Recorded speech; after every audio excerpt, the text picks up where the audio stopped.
Le problème congolais était M. Kabila et il fallait qu'il dégage, en tout cas au plus tard en 2016.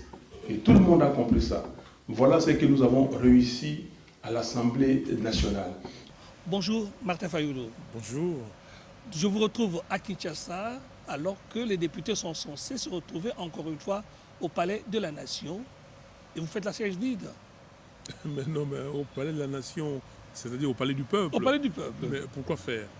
Non, il n'y a pas de raison d'être au Palais du Peuple. Nous sommes en vacances parlementaires et nous nous occupons de la population congolaise.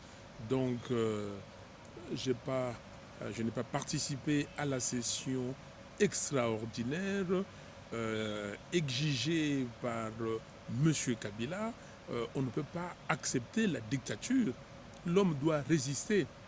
Le 13 juin de cette année, l'Assemblée nationale était en session extraordinaire. Et il y a une question qui a été posée, c'était le projet de loi sur la répartition des sièges aux élections locales et municipales. Cette loi, ce projet de loi a été presque rejeté. Et M. Minakou, président de l'Assemblée nationale, a bien compris et il l'a renvoyé en septembre, à la session de septembre. Et voilà le 16 juin, M. Kabila reçoit les députés. M. Kabila intime l'ordre à M. Minakou et à M. Kengo de convoquer une session extraordinaire. Et nous avons dit que nous, de l'opposition, nous ne participerons pas à une session extraordinaire qui aura dans son ordre du jour ces points-là. L'adoption de cette fameuse loi. Le projet de loi sur la répartition des sièges au municipal et au local. En tout cas, le Sénat vous a entendu puisque le Sénat l'a rejeté. Et là, rebelote, est-ce qu'on respecte le Sénat qui a rejeté cette loi en redemandant encore une fois pour le 10 août une autre session? Non, on ne respecte personne. M. Kabila, c'est un grand, dans cet art-là, il excelle en ne respectant personne. C'est pour cela, je le dis et je le répète. Je crois que M. Maman de RFI s'inspire tous les jours du Congo. Et c'est pour ça qu'il dit la République démocratique du Gondwana, c'est la République démocratique du Congo. C'est ça. M. Kabila ne respecte absolument rien. D'abord, il faut lire le règlement intérieur. Je crois que chez nous, à l'Assemblée nationale, c'est l'article 57. Au Sénat, si je ne m'abuse, c'est l'article 75. Il est dit que quand la session extraordinaire est convoquée et que les matières ne sont pas épuisées, qu'est-ce qu'on fait? Parce que la session extraordinaire ne peut pas dépasser un mois. Okay? Quand les matières ne sont pas épuisées, ces matières-là sont renvoyées à la session ordinaire, Suivante. prochaine. Oui. Okay? Et c'est le cas aujourd'hui. Donc, c'est bien écrit, parce que s'il y avait possibilité de faire une deuxième session extraordinaire consécutive, la loi, donc le règlement aurait pu le dire. Simplement dire que si les matières ne sont pas épuisées et si nous ne sommes pas encore le 15 septembre, date de la rentrée parlementaire, on peut encore convoquer une session extraordinaire à condition qu'elle n'aille pas au-delà du 14 septembre. Vous comprenez? Ou du 14 mars. Vous comprenez? Donc, M. Kabila ne respecte personne. M. Kabila a une idée en tête. Son idée, c'est sa vision. Sa vision, c'est quoi? Désarticuler les Congos. Les Congos doit être un no man's land où personne, n'importe qui, peut venir et faire n'importe quoi. Si tel pays veut entrer au Congo 350 km, alors il le fait. Tel autre monsieur qui veut prendre les richesses du Congo comme il l'entend, il le fait, ainsi de suite. Donc, nous sommes dans cette situation ici, mais nous devons arrêter ça. Heureusement que le peuple congolais ne laissera jamais M. Kabila remplir sa mission. Alors, si je comprends bien, ces élections locales vous paraissent une futilité. Vous, ce qui vous intéresse, ce sont les grandes élections. Pourtant, vous êtes les premiers aussi à dire que toutes les élections, c'est valent. Doit-on négliger ces élections locales, puisqu'on ne va pas voter la loi, et se concentrer sur les élections législatives et présidentielles de 2016? Les élections locales ne sont pas une futilité, loin s'en faut. Les élections locales sont importantes, mais on n'organise pas les élections pour se retrouver dans une situation inextricable. On organise les élections pour que demain, la vie de la nation soit bien meilleure. Alors, nous disons ceci, nous ne sommes pas encore prêts pour organiser ces élections. Pourquoi? Nous n'avons pas un fichier électoral qui est... fiable. D'abord, il n'est pas fiable, mais deuxièmement, les fichiers électoraux que nous avons, ces fichiers ne peuvent pas accueillir les élections locales. Parce que les élections locales, la circonscription, c'est les groupements. Nous n'avons pas un fichier qui dit dans tel groupement, il y a tant d'électeurs. Dans tel groupement, il y a tant... On n'a pas ces fichiers. Donc, tout ce qu'on est en train de faire, c'est le bricolage. La CENI a essayé de faire l'opération qu'elle a appelée de fiabilisation. C'est une opération dangereuse, une totale mascarade pour justifier les chiffres de 32 millions, 24 640 qu'elle n'a jamais réussi à justifier. Elle n'a pas pu non plus. De 32 millions, 24 640, nous sommes descendus à 30 millions 600 000. Donc, c'est ça la situation. Les élections locales, nous les voulons, mais plus tard, ce qui est important aujourd'hui, c'est l'élection présidentielle. Allez au dialogue si vous voulez ces élections. Je vais revenir. Il faut échanger. Je vais vous répondre à ces sujets-là. Oui. 2, les élections législatives nationales. Pourquoi? Pour donner un gouvernement au nouveau président élu, qui sera là. Donc ce sont ces 2 élections qui sont importantes. Et du reste, consignées dans la Constitution. La Constitution dit clairement, le président de la République est élu pour une durée de 5 ans, renouvelable une seule fois. Les mandats, 5 ans, renouvelables une seule fois. Mais la Constitution, cet article 70, dans son alinéa 2, dit que le président en exercice reste en fonction jusqu'à l'installation, écoutez-moi bien, à l'installation du nouveau président élu. C'est-à-dire que le président élu est là. On attend de l'installer. Oui. On n'a pas dit reste en exercice en fonction jusqu'à l'installation du président à élire. Non, président élu. Et l'article 73 vient, il faut lire ces 2 articles ensemble, il faut les combiner. Bien sûr. Il dit que le scrutin présidentiel est organisé par la Commission électorale nationale indépendante 90 jours avant la fin du mandat en cours. Ouais. Pourquoi? On vous donne 90 jours, vous avez l'élection dure un jour, vous avez le temps de dépouiller les résultats, de proclamer les résultats, de faire des contentieux, et puis voilà, c'est comme ça. Et donc, de préparer la remise-reprise. Et de préparer la passation pacifique du pouvoir. C'est ça. Alors, vous me dites maintenant, parce que j'ai entendu certaines personnes dire que la Constitution a prévu les glissements. Jamais. La Constitution ne peut pas prévoir les glissements, à moins qu'on ne lise pas la même chose, ou on n'interprète pas de la même façon. Mais les éminents juristes, tout le monde, et du reste, pourquoi vous voulez chercher, comme on dit ici chez nous, midi à 14h? Les choses sont claires. Les dialogues. Mais les dialogues, c'est quoi?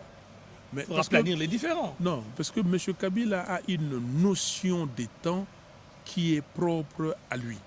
La flexibilité ou l'élasticité du temps pour M. Kabila, donc, c'est extensible. Donc, un jour n'a pas 24 heures, c'est un an n'a pas 12 mois, mais lui, il a son temps à lui.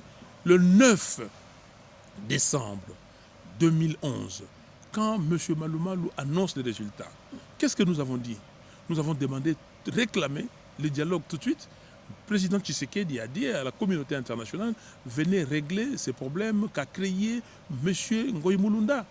Nous avons réclamé et après, nous nous sommes déployés sur ça.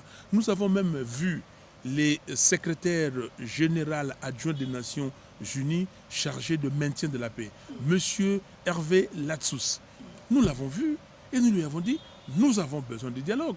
Nous avons multiplié et nous, aux forces acquises au changement. Pour vous compléter, il y a une année exactement, vous étiez à Washington avec les représentants de la majorité et de l'opposition. Mais bien sûr. Pour évoquer ce dialogue. Mais tout à fait. Nous avons multiplié les initiatives à ce sujet. Nous avons même au niveau des forces acquises au changement et de l'ESID, notre parti, nous avons élaboré les termes de référence. Nous avons dit, premier point, que le dialogue sur lequel le dialogue doit se penser, c'est la crise des légitimités, très clairement. Deuxième point, la CENI. Il faut parler de la CENI, de sa neutralité, de son indépendance. Troisième point, la guerre à l'Est, ainsi de suite. Nous avons élaboré 7 points donc, dans nos termes de référence. M. Kabila n'a pas voulu. Nous sommes allés même plus loin. Avec NDI, National Democratic Institute, nous nous sommes vus. NDI a organisé une réunion en 2012 avec la communauté internationale, avec les représentants de M. Kabila. Et nous étions là au Grand Hôtel à l'époque. Et 2 jours après, on apprend que non, M. Kabila ne veut pas du dialogue. Troisièmement, nous avons continué avec M. Kobler, le représentant spécial du secrétaire général des Nations Unies ici en RDC. Nous avons fait des réunions.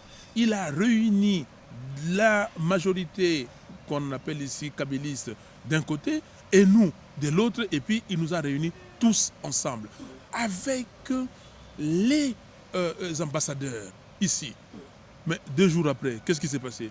M. Kabila l'a appelé pour le sermonner. Il a appelé M. Kobler et les autres ambassadeurs pour leur dire que je ne veux pas du dialogue. Mais de quoi vous parlez? Alors, ce que je suis en train de dire, quand les gens, on veut nous faire passer pour des gens qui ne veulent pas de dialogue, refusent le dialogue. Non, nous refusons le dialogue de M. Kabila aujourd'hui, parce que ce qui était vrai hier n'est pas vrai aujourd'hui. Vous me voyez, moi, Fayulu, je suis un Quinois. J'ai joué au football ici, dans presque beaucoup de terrains de la ville de Kinshasa. J'ai joué au football, mais j'ai joué aussi au football quand j'avais 8 ans. J'ai joué au football pieds nus, dans un terrain avec plein de sable, ok? Et j'ai joué des fois avec un short déchiré, ok? Mais est-ce que... Et j'ai transpiré, j'ai roulé par terre dans le sable. Parce que maintenant, les Fayoulou d'aujourd'hui, je peux aller jouer au football comme ça, comme j'ai joué hier. Non. Autre temps, autre mœurs. Donc c'est déjà fini, cette affaire-là. Donc les dialogues que nous voulions hier, avec ces termes de référence-là, crise de légitimité, la CENI, la neutralité, l'indépendance de la CENI, la guerre à l'est de la République, le pillage des ressources du Congo, l'armée nationale, la police nationale, les services de sécurité et tout ça. Aujourd'hui, nous nous sommes dit cap sur les 2016. Élections. Ça veut cap dire sur que 2016. Vous voulez que ces sujets-là soient confiés à celui qui viendra? Ces sujets-là ne doivent pas être confiés à celui qui viendra. Cap sur 2016, c'est-à-dire cap sur l'élection présidentielle du 27 novembre 2016 et les élections législatives nationales de la même date. Mais pour organiser ces élections, c'est comme ça que nous avons demandé la tripartite. Oui. J'ai vu le président Tshisekedi à Bruxelles il y a 3 semaines. Je lui ai dit, président, c'est ça qu'il faut. Donc pour nous, la tripartite. M. Kabila, ces gens sont là, nous sommes là avec la CENI. Pourquoi? Pour, parler du calendrier consensuel. Comment est-ce que nous allons aux élections? Lesquelles élections nous privilégions? Pour nous, c'est la présidentielle et législative nationale. 2, nous devons parler du fichier électoral. Nous n'avons pas un fichier électoral. Le fichier électoral ici a été conçu par une société qui s'appelle ZTS, les amis de Malou Malou et de M. Flavien Missoni. Et ces gens-là ont fait du n'importe quoi. Nous n'avons pas un fichier électoral. Donc, il faut procéder à l'opération d'enrôlement. Enrôlement de tous les électeurs, pas simplement ce qu'on appelle ici le nouveau majeur. Tous les électeurs. Pourquoi? Reprendre le processus à zéro. On reprend le processus à zéro parce qu'il faut avoir un fichier électoral crédible. Mais vous avez mesuré le temps aussi, parce que M. Fayulu, bien sûr. Vous évoquez ça. Mettre en place ce processus ne risque-t-il pas de vous amener à ce que Je vous réponds dites tout de suite à votre glissement. question, Oui. mais je termine le troisième préalable. Oui. Le troisième préalable, on se met avec ces gens-là, nous disons une CNI réellement indépendante et crédible. Neutre. Voici, et neutre, merci. Voici les trois préalables, les choses que nous allons discuter pour voir comment organiser les élections crédibles et transparentes. Un point, un trait. Nous pouvons avoir des témoins qui peuvent venir de partout, la communauté internationale, l'Union africaine, et ainsi de suite. Mais aller se mettre avec M. Kabila pour parler du budget des élections, est-ce que vous trouvez ça normal ? Aller se mettre avec M. Kabila pour parler de la sécurisation des élections, vous trouvez ça normal? Si on ne triche pas, si on ne donne pas les résultats farfelus, il n'y a pas de problème. Est-ce que vous avez vu un Congolais aller déranger les élections? Vous avez vu un Congolais en 2006 ou 2011 prendre les armes pour aller tirer sur qui, je ne sais qui? Il faut. Alors maintenant, je reviens à votre question, les glissements. Le glissement. Vous dites que si nous faisons Ce processus de reprise d'enrôlement. Je vous dis, d'abord, je commence pourquoi on doit reprendre l'enrôlement à zéro. Parce que la loi dit qu'il faut mettre les fichiers À jour. On n'a pas mis les fichiers à jour. Un. Deux, j'ai dit que les fichiers étaient corrompus. Ces fichiers-là ont été construits par ZTS avec des machines inappropriées. Et les chiffres qu'on a donnés, les 32 24 640, c'était au téléphone. On récoltait les chiffres tous les jours et on compilait au téléphone.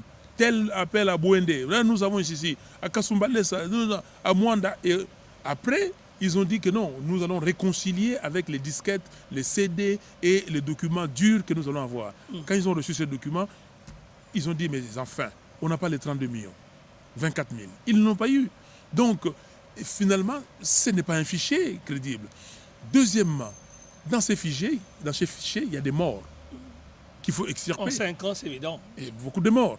Comment extirper ces morts? Troisièmement, dans ces fichiers, il y a des jeunes gens qui ont aujourd'hui l'âge de la majorité. Ils n'y sont pas. Comment les inclure? Quatrièmement, il y a nos compatriotes qui sont chez vous, à l'étranger, en Belgique, en France, partout, dans les pays voisins. Ceux qui sont rentrés d'eux-mêmes au Congo depuis 2011, est-ce qu'ils ne vont pas voter? Ils n'ont pas le droit de voter? Il faut les inclure. Donc, il faut une nouvelle opération d'enrôlement. Et aussi, ceux qui ont été expulsés des pays amis, étrangers, ouais. ils sont congolais, ils sont des millions. Il faut qu'ils votent. Voilà ce que nous disons. Il faut ces fichiers. Et je termine par ceci, que dans ces fichiers-là, il y a des gens qui n'ont pas qualité. Dans les fichiers 2005-2011, il y a des mineurs. Il y avait des gens qui avaient 11 ans, 12 ans, qui ont eu des cartes d'électeurs. Ils étaient costauds, 12 ans. Mais maintenant, même 5 ans après, ils ont 17 ans. Ils n'ont pas encore 18 ans. Il y a des policiers dedans. Il y a des militaires dedans. Alors donc, il faut refaire les fichiers. Maintenant, D'où l'intérêt de cette tripartite que vous D'où évoquez. l'intérêt de la tripartite pour... Mais est-ce que qui est d'accord? Malou, on ne l'a jamais vu depuis un bon bout de temps. Mais ça, Avec qui vous allez échanger? Mais ça, c'est notre problème. C'est Malou qui, avec sa CENI, nous avons ensemble eu cette idée de la tripartite. Ça a été accepté. Mais je reviens pour que vos auditeurs et téléspectateurs, comment dire, ne restent pas dans leur faim. Les glissements n'existent pas parce que les deux seules élections valables sont prévues le 27 novembre 2016. Aujourd'hui, nous avons 15 mois avant novembre 2016. Les spécialistes se sont convenus pour dire qu'une bonne opération d'enrôlement ne peut pas dépasser 9 mois. C'est-à-dire le temps où on commande le matériel, les kits pour faire l'enrôlement. Changer d'opérateur, ce n'est plus ZTS donc, non, on ne peut pas accepter ZTS. D'accord. Il faut changer. L'informatique a évolué en 5 ans. Bien sûr. ZTS n'a jamais été un spécialiste. Vous savez que ZTS, c'est un dealer qui s'occupe des c'est un revendeur, quelque chose. Un revendeur, des revendre les spare parts. Ouais. Il achète les pièces détachées, rassemble et vend. Ce n'est pas, comment dire, et nous apprenons aujourd'hui que la CENI a déjà envoyé un cahier de charges au BSECO. Le BSECO, c'est le bureau qui doit lancer l'appel d'offres. Et nous apprenons que la CENI a dit « je recommande ZTS ». Ça, c'est très grave. Encore une fois. C'est très grave. Donc, je disais ceci, 9 mois à partir d'aujourd'hui, nous avons suffisamment de temps. Oublions tout ce qui se passe ici. Oublions cette affaire d'élection de gouverneurs. Oublions cette affaire d'élection locale. Oublions cette affaire, quand je dis oublions, posposons. Oui. Élection provinciale. Concentrons-nous sur des élections qui vont donner les Majeur. go pour les pays. Élection majeure. Élection majeure. Donc, c'est ça que nous voulons. Et si on le fait, on ira. Il n'y a pas de glissement. Il n'y a pas de glissement ici. Parce que la date est fatidique. OK? Le 19, M. Kabila, qu'il le veuille ou pas, il doit partir. Le 20 décembre 2016, nous aurons un président élu démocratiquement avec toute la transparence voulue pour que les Congos maintenant puissent aller de l'avant. Pour que les Congos soient ces pays où il fait beau vivre. Que ces enfants qui sont à l'étranger, qui sont partis parce qu'ils sont des réfugiés économiques, okay, qui doivent revenir, que d'autres personnes qui veulent vivre au Congo viennent. Donc c'est ça notre vision. Un pays où il fait beau vivre et nous allons bâtir ce Congo. Monsieur Kabila ne peut pas résister, qu'il le veuille ou pas. Toutes les équilibrations qu'il est en train de faire, qu'il sache que le 20 décembre, le Congo aura un président démocratiquement élu. Si, alors vous allez me dire, mais s'il ne part pas... Si les élections n'ont pas lieu, c'est ça, si les élections, c'est un vrai défi pour vous. Si les élections n'ont pas lieu, l'article 64 de la Constitution est là. Il nous dit qu'on ne peut pas laisser quelqu'un qui n'a pas été élu, qui veut se maintenir au pouvoir par des moyens autres que ceux qui sont donnés par la Constitution, de le faire. Donc le peuple congolais va le faire partir. Compaoré est où aujourd'hui? M. Kabila partira comme Compaoré est parti, s'il s'entête, s'il ne veut pas organiser des élections. C'est pour cela que j'ai dit aux Congolais de ne pas avoir peur.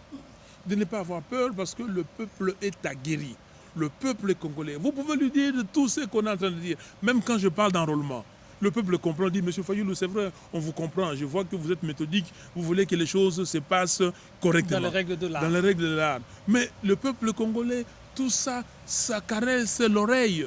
Mais le peuple congolais, c'est qu'il attend que le 20 décembre 2016, ces pays puissent avoir un président élu démocratiquement avec toute la transparence possible pour nous amener dans le vrai concert des nations. Là où on sera, peuple congolais. Quand j'étais à l'université en France, quand j'entrais dans la salle des TD, des travaux dirigés, mes amis me disaient, ils m'appelaient Kibonge, Kakoko, Kidoumou, Mayanga. Hein? Est-ce que cette fierté, et j'avais la chair de poule, que j'appartenais à un pays, ok? Aujourd'hui, quand je vais quelque part, je monte passeport congolais, on me regarde plusieurs fois. Et c'est comme ça.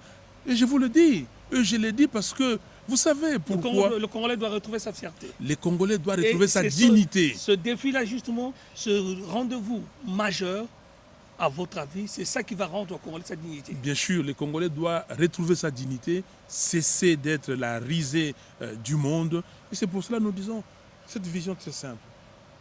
Le Congo sera demain, ok? Le pays où il fait beau vivre.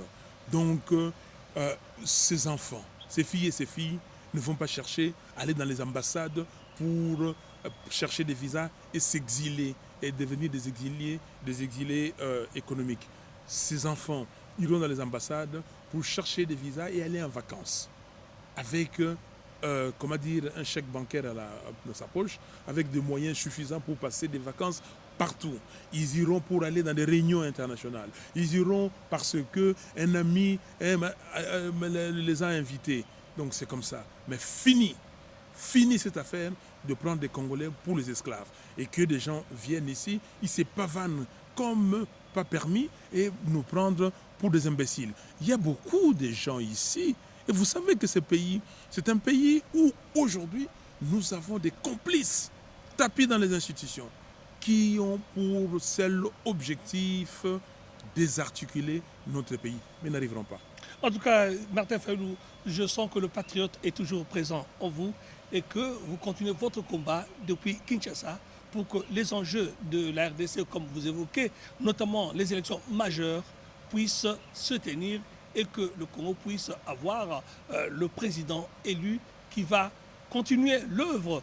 Et ceci dit, Martin Fayoulou, un petit mot quand même de l'opposition congolaise. Sera-t-elle restée unie face à ce combat? L'opposition congolaise doit être unie. Nous cherchons à présenter un seul candidat contre les amis de M. Kabila. M. Kabila, ce n'est pas lui qui sera là. Mais s'il l'amène, il ne sera pas là. Il ne peut pas. Oui. Mais il peut donner un candidat. C'est la démocratie. Mais si nous ne faisons pas attention et que les candidats de M. Kabila passent, mais Kabila va le manipuler derrière. Donc ça ne veut rien dire. Okay? Vous ôtez Paul et Pierre vient à sa place. Donc nous voulons un candidat. Chaque parti, chaque regroupement peut présenter son candidat président de la République. Ce n'est pas un problème. Nous, d'ailleurs, décidé, nous serons en congrès au mois de novembre. Mais s'il y a 5, 6, 7 candidats de l'opposition et nous ratissons large, nous prenons tout Congolais qui veut le changement, okay? Qui veut l'alternative crédible. L'alternative crédible. Si nous prenons ces Congolais-là, nous nous mettons ensemble et nous disons parmi nous, quelle est cette fille, quel est ce fils du Congo parmi nous ici qui remplit les critères pour nous représenter tous et que nous demeurons unis. C'est ça que nous cherchons. Parce que l'affaire n'est pas l'affaire d'un individu. L'affaire n'est pas l'affaire de qui. L'affaire, c'est l'affaire du Congo. Donc c'est pour cela que nous demandons aux Congolais, dès à présent, de commencer à s'organiser. La diaspora, on commence à s'organiser parce que les comptes à rebours doit commencer. Et nous allons lancer cette campagne à l'opposition jour J-. OK? Jour J- combien? OK? Nous allons commencer cette campagne de jour J- et puis chaque jour, OK? Vous verrez devant chacun, quand il se lève le matin, dans son agenda, il met jour J-, jour J-, jour J-. Donc nous allons, et Congolais, debout, réveillez-vous, debout, pour que nous ayons cette alternance ou cette alternative crédible le 20 décembre 2016. Que Dieu vous bénisse. Merci Martin Fayoulou. Et merci à vous d'avoir suivi cette série de Grand Likita spécial RDC, enjeux et défis. À bientôt.